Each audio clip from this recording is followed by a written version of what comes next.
بسم اللہ الرحمن الرحیم۔ عزیز طلبہ، ٹاپک ہے ہمارا ذوالفقار علی بھٹو کا دور حکومت۔ اس کو پہلے ہم پارٹ 3 میں ڈسکس کر چکے ہیں، اور اس کے علاوہ ایک علیحدہ لیکچر ریکارڈ کیا جو 1973 کے آئین کے حوالے سے ڈیٹیل میں ہے کہ کس طرح 1973 کا آئین دوسرے سابقہ دساتیر سے منفرد ہے اور اس میں کیا خصوصیات ہیں، کس طرح وہ کنسنسس بیسڈ ہے، جس میں ساری جو سیاسی اور مذہبی جماعتیں ہیں ان کی مشاورت کے بعد جو ہے یہ 73 کا آئین جو ہے اس کو تیار کیا گیا۔ اس سے پہلے 1972 میں دو اہم معاہدات ہندوستان کے ساتھ، شملہ معاہدہ اور معاہدہ دہلی، جو بڑے مشکل ترین معاہدے تھے، کیونکہ پاکستان کے 93,000 فوجی جوان اور افسران جو تھے وہ ہندوستان کی قید میں تھے، تو ایسی صورتحال میں جو بدترین دشمن ہے اس کے ساتھ ایگریمنٹ کرنا اور ان کو برابری کی بنیاد پہ کرنا، یہ یقیناً لیڈرشپ کی ویژن کہیں گے، اور یہ بھٹو صاحب کی حکومت کے دوران جو اچھے ڈیسیجنز ہیں یا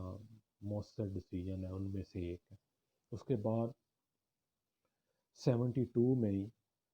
نیشنلائزیشن پالیسی کی گئی، جس کے مطابق انڈسٹریز، جس میں اسٹیل ہے، جس میں کیمیکلز کی انڈسٹریز ہیں، اس میں وہیکل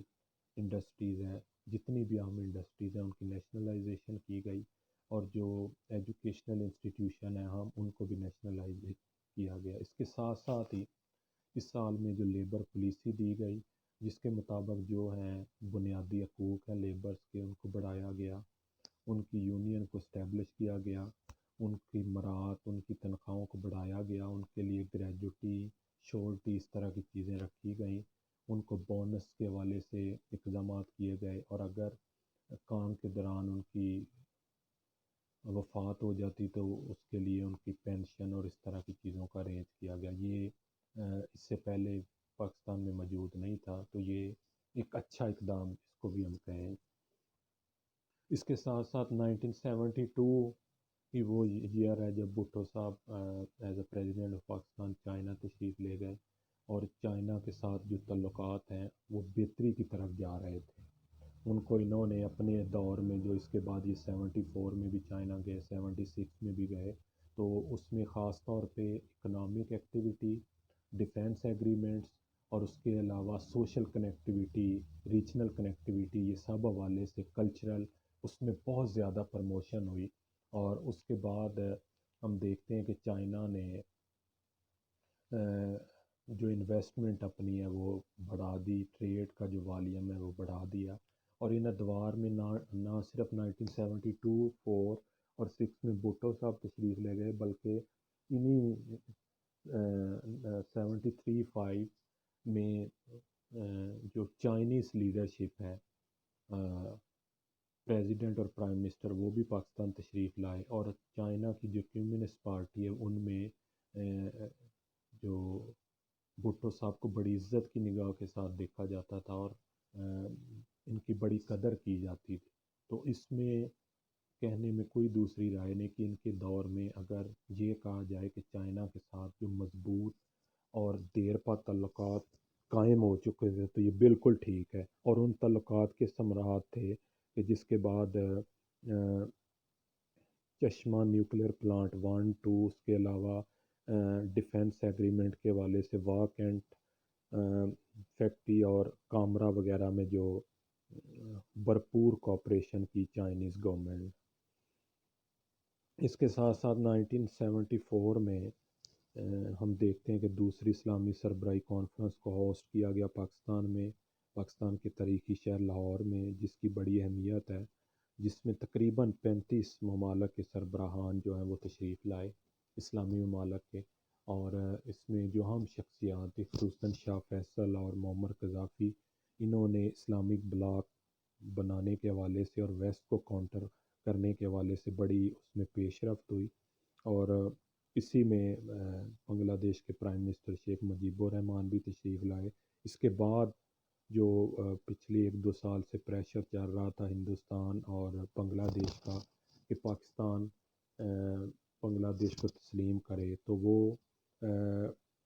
عوامی رائے کو مد نظر رکھتے ہوئے جب لوگ ذہنی طور پہ اس چیز کے لیے تیار ہو گئے کہ اب بھٹو صاحب کو اس کو تسلیم کر لینا چاہیے، تو تبھی بھٹو صاحب نے اس کو تسلیم کیا۔ اور اسی دوران پاکستان کے تسلیم کرنے کے بعد ایران اور چائنا نے جو ہے وہ بنگلہ دیش کو تسلیم کیا۔ تو 1974 میں مذہبی حوالے سے ایک بڑی اہم پیش رفت ہوئی، جو 1947 سے بڑا ایک ایشو چل رہا تھا جس سے مسلمانوں کے جذبات کو ٹھیس پہنچ رہی تھی۔ 7 ستمبر 1974 کو 73 کے آئین کی دوسری ترمیم کے تحت احمدیز قادیانیز جو ہے ان کو نان مسلم ڈکلیئر کر دیا گیا، اور اس میں 295 BC کے مطابق یہ ہے کہ نہ تو وہ اپنی مسجد بنا سکتے ہیں، نہ اذان دے سکتے ہیں، نہ عبادت کا پراپر بنا سکتے ہیں، اور نہ اپنے آپ کو مسلمان کہہ سکتے ہیں۔ تو ان کو جو ہے اقلیتیں ڈکلیئر کر دیا، یا یہ آپ کہہ لیں کہ وہ اپنی عبادت گاہ کو جو ہے وہ مسجد ڈکلیئر نہیں کر سکتے۔ تو یہ بھی ایک بڑی اچھی پیش رفت تھی۔ اس کے بعد جو مذہبی اور سیاسی حلقے ہیں ان میں ذوالفقار علی بھٹو صاحب کو بہت زیادہ پذیرائی ملی، اور یہ ان کا جو اقدام ہے اس کو آج تک یاد رکھا جا رہا ہے۔ اس کے ساتھ ساتھ 74 میں وہ دوبارہ چائنا تشریف لے گئے، اور چائنا کے ساتھ تعلقات جو ہیں ان میں مزید جو ہے پیش رفت وہ ہوئی۔ اس کے ساتھ ساتھ جس طرح پہلے ڈسکس کیا کہ اکنامک ایکٹیویٹی اور ان پہ بھی فوکس کیا گیا، اور جو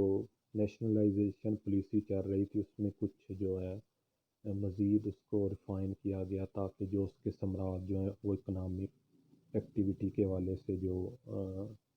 حاصل ہو سکیں۔ 1976 میں پھر چائنا تشریف لے گئے بھٹو صاحب، اور وہاں پہ جو ڈیفینس ایگریمنٹس ہوئے، اس کے علاوہ سوشل اور پولیٹیکل کنیکٹیویٹی اور ریجنل کنیکٹیویٹی کی بات ہوئی تاکہ ٹریڈ والیوم جو ہے وہ بڑھایا جا سکے۔ ان کے ادوار میں بالکل یہ حقیقت ہے کہ پاکستان کے چائنا کے ساتھ مضبوط تعلقات استوار ہو چکے تھے۔ اس کے علاوہ فارن پالیسی کی بات کی جائے تو فارن پالیسی پہ انہوں نے بائیلیٹرلزم کو پروموٹ کیا، جس کے مطابق ایک ہی ٹائم پہ پاکستان جو اس سے پہلے نہیں تھا، روس، رشیا اور ہندوستان کے ساتھ اچھے تعلقات، امریکہ کے ساتھ اچھے تعلقات مینٹین کرے گا برابری کی بنیاد پہ۔ تو اس کو بھی مد نظر رکھا گیا، اور اس کے اچھے ثمرات ملے جب پاکستان کے تعلقات رشیا کے ساتھ بہتری کی طرف آئے، اور اسی کو بہتری کو مد نظر رکھتے ہوئے رشیا نے ایک بڑی انویسٹمنٹ کی کراچی میں پاکستان اسٹیل مل کے لیے، جو ساری انویسٹمنٹ انہوں نے کی۔ اس کے ساتھ ساتھ جو اسلامی ممالک ہیں ان کے ساتھ بھی بڑے اچھے تعلقات جو ہیں اس کو استوار کیا گیا۔ حج پالیسی جو 1973 میں اس گورنمنٹ نے نئی دی، جس کے مطابق پہلے یہ قرآن اندازی پہ تھا، لیکن 73 میں تقریباً 90,000 سے زیادہ جو پاکستانی ہیں جو خواہش مند تھے حج کے، جو بھی انہیں یہ موقع ملا کہ وہ حرمین شریفین جائیں اور حج ادا کر سکیں۔ اسی دور میں 73-4 میں ہم دیکھتے ہیں کہ تقریباً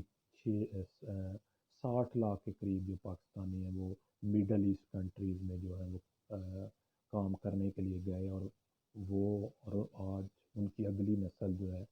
وہ بڑی تعداد میں ریمیٹنسز بھجوا رہی ہے۔ اس کے ساتھ ساتھ 76 میں مسلم ممالک کا بھی انہوں نے ٹور کیا، اور مسلم ممالک کے ساتھ تعلقات جو ہیں ان کو بھی استوار کیا۔ جب بات ہوگی سٹینڈ کی ایٹمی پروگرام پہ، تو وہ جب 74 میں ہندوستان نے ایٹمی دھماکے کی، اس کے بعد بھٹو صاحب نے یہ تہیہ کیا کہ پاکستان جو ہر صورت میں اپنا ایٹمی پروگرام جو اس کو لانچ کرے گا۔ تو اس حوالے سے بہت زیادہ پریشر فیس کرنا پڑا امریکہ کا، لیکن انہوں نے اپنا جو ہے کمٹمنٹ اس کو نہیں توڑا، اور کہا کہ ہر صورت پاکستان جو ہے وہ اپنا ایٹمی پروگرام لانچ کرے گا۔ اور بعد میں حالات نے یا پاک انڈو پاک تعلقات میں جو ڈفرینٹ ایونٹس آئے، ایپیسوڈ آئے، ان سے یہ ثابت ہو گیا کہ ان کا یہ ڈیسیجن جو تھا یہ 100% درست تھا۔ 1977 میں دوبارہ الیکشن ہوئے، اس کے بعد ایک الائنس بنا سیاسی اور مذہبی جماعتوں کا PNA، جس کے مطابق 77 کے الیکشن میں جو پاکستان پیپلز پارٹی کو کلیئر میجارٹی ملی، اس کو ریگڈ کہا گیا، اس کو انفیئر کہا گیا، اور اس کے بعد حالات جو ہیں خرابی کی طرف چلے گئے، اور پاکستان میں تیسرا مارشل لاء 5 جولائی 1971 کو لگ